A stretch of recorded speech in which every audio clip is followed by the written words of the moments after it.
Hey, this is Sour Savior with a bonus video. Today I'm showing off an elevator I built that will travel between floors, stopping at each floor, and then you can choose whether to go up or down. So we go in, we're at the lobby, so there's only an up button here. Now we're on floor 2, we've got our choice, up or down. Let's continue up. I only built 3 floors, so there's no more up button here, but you could replicate the middle floor as many times as you like before getting to the 3rd floor.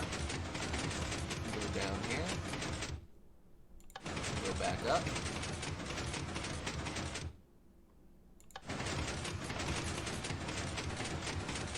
and from floor 2 you can go down and get back to the lobby. Now the back of this thing is a little bit of a mess.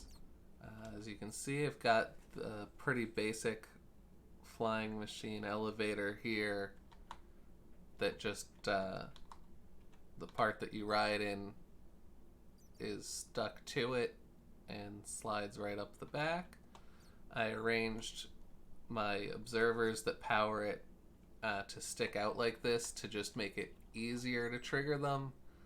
If they were nested in, then you'd have to do some nonsense with double piston extenders, which I have around here somewhere, but not part of this build.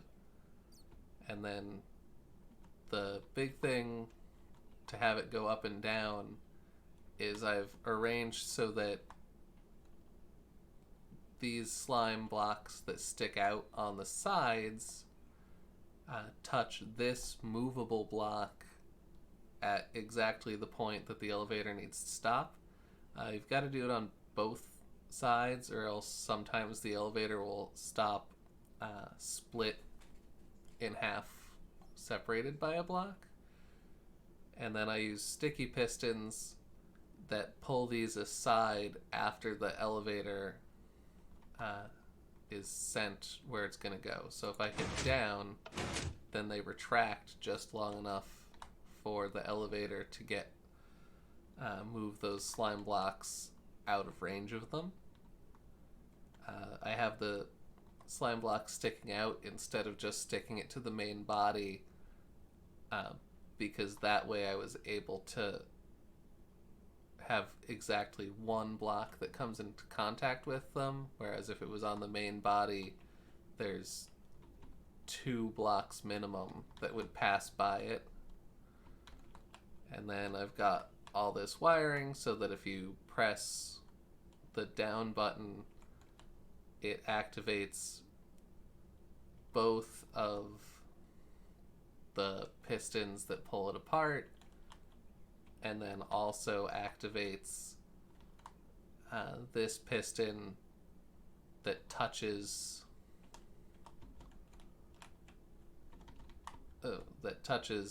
this observer. On the bottom floor, it's all super simplified because it just gets stopped by bumping into the obsidian, and then I push a piston in front of the bottom observer and it goes up. And yeah, so if you understand the general principles behind the way the slime block flying machines work, then you could pretty easily replicate this. And I bet somebody who wanted to put the time in could probably simplify and clean up a lot of this redstone wiring. This is very much a first draft of just let's run the redstone wherever it fits, and as long as it doesn't interfere with itself, that's fine. It actually took me a couple of tries to make it not interfere with itself. For example, these slabs were a later addition where it was originally just blocks, but the block was powering this piston and keeping it from closing, which made it so that the elevator only worked in one direction, which was not particularly useful. And that's my elevator that can be activated from multiple floors. Thank you for watching.